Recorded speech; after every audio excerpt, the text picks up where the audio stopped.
हाय नमस्कार. तर चला मी माझं तुम्हाला घर दाखवते. भटीवरलं गरीब परिस्थिती ती आपली. हा का बघा, खायापुरती भांडी आहे ती, पण मान्य त्या मालकाच्या आहेत त्या. आज आहे शुक्रवार, आज देवाचा वार आहे म्हणून केस धुतलेत आणि चिखलाच्या याने तर रोज धुवा लागते ते. हा का, स्वयंपाक पाणी तापवलं, आंघोळ केली, दुसऱ्यांचाच हांडा बी आहे आणि भात गरम केलाय रात्रीचा. ह्याच्यात भात तुम्हाला दाखवते ना. जाण ताई खोटं बोलती, खोटं कशाला बोलायचं. रात्रीचा गरम केलाय, काय खाऊ वाटणार काय होईना. म्हणलं चला एक ब्लॉग तर बनवावं म्हणलं.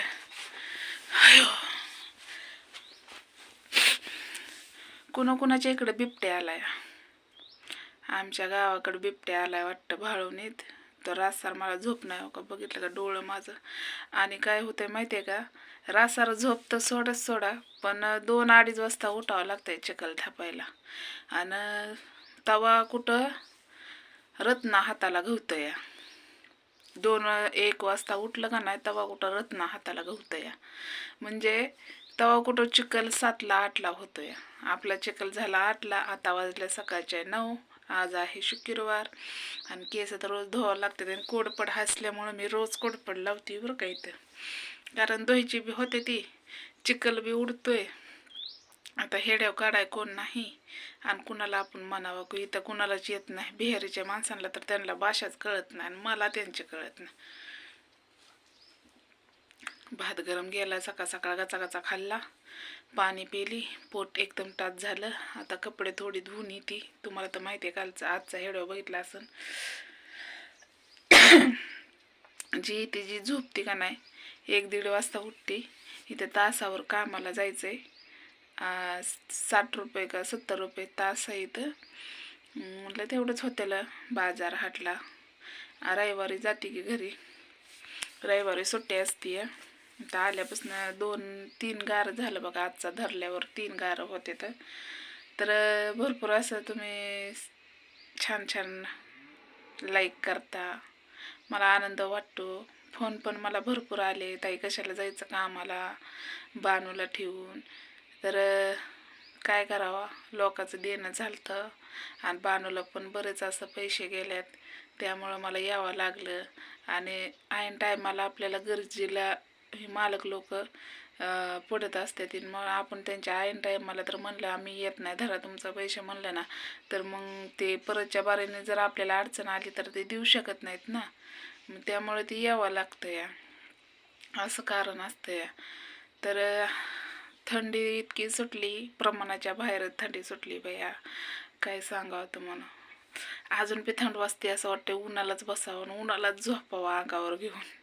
पण काय करायचं, माणसं कोणसं असतात. अजून बरेच जणांचा चिखल राहिलाय, कारण कोण 5ला उठतं, कोण 4ला उठतं. आणि इथं पण मला मरणाची भीती वाटते बिबट्याची. काय करायचं, भ्याव म्हणजे जीवाला किती भेटतंय व सांगा बरं माणूस. आणि बिबट्याने तर कशाला इकडं यायचं, त्याच्याच तिकडं खायचं की काय म्हणतात जंगलात.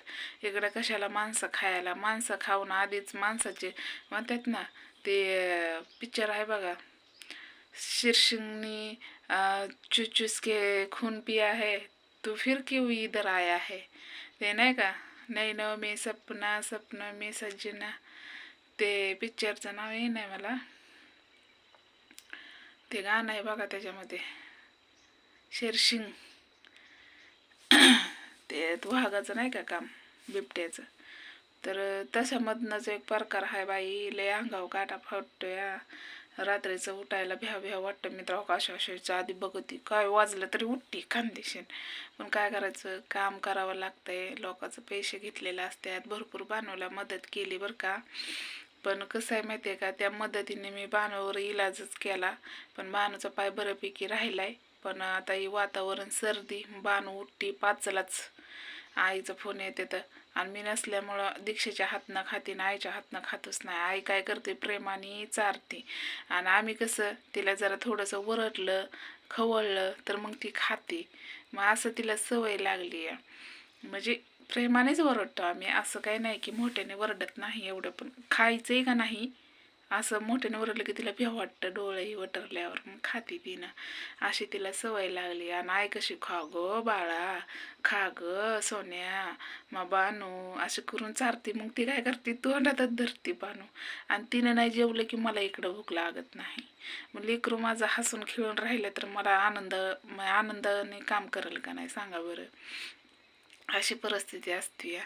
तर भरपूर मला ताईंचं फोन आलं, भरपूर दादांचा फोन, म्हणजे त्यांना काय कमेंटमध्ये बोलायचं असलं ना ते फोन करून मला बोलतात. आणि तुम्ही पण कोणी नंबर आहेच मी दिलेला, तुम्हाला कमेंटमध्ये जे काय बोलायचं आहे ते मला फोन करून बोलत जावा. काय अडचण नाही, मी तुमचा फोन उचलेल. कितीही कामात असली ना तरी पण उचलणार, कारण तुम्ही मला एवढं माझ्या सोन्यासारख्या बानूला तुमचं प्रेम, तुमचा आशीर्वाद आहे. त्यामुळं का नाही मला काहीच वाटत नाही. आता तुम्ही म्हणता ताई तू एवढी काम करती, एवढं पहिल्यापासून तू सुशिक्त बोलती, आता काय करू, मला सुशिक्त तोंडातनंच येतं या. असं नाही की आपण म्हणजे सुशिक्त कसं आता शिटीत गेलं की हो हा ते सुशिक्त लगे ओळखू येतं या. आणि असं बोलणं लगेच ओळखू येतं, ते मला सवयच पडली या. काय करावं, गावठी बोलायलाच येत नाही. गावठी थोडं थोडं येतंय, एक एक शब्द, नाहीतर सुशिक्तच येते मला बोलायला. काय करावं, ते पहिल्यापासून सवयच लागलेली आहे.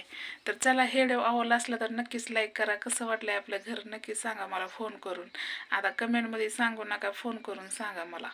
तर आता कपडे धुवून येते आणि थोडं झोपते. बघा मला डोळं किती सुजले, ते दिसलं का तुम्हाला, बघा जवळनं दाखवते डोळं किती सुजले. तर मी आता कपडे धुवून येते, कांदिशीन पाण्यातनं काढून, चिखलाचे कपडे आहे ती. आणि डोकं तर धुतले, रोज धुवावं लागतंय डोकं. तर मरणाचा कटाळा यायला लागलाय डोकं धुवायचं. काय करावं, सगळं चिखलच आणि फुफुटात डोक्यात. आणि ते नाही असे गाठीच होते की मग केसाच्या अशा बुचका नवं टकलंच होईल, मी गंजी होईल. मग मी काय करायचं, तसं मी केसाला जास्त बघत नाही, पण चिखला पाय धुवावं लागतं. तर हे आवडलं असलं तर नक्कीच लाईक करा बरं का. आणि पटापटा पटापटा लाईक करा. आणि जर कुणाला काय बोलायचं असेल तर फोन करून नक्कीच मला बोला, मी तुमचे फोन उचलेन. तर चला, बाय.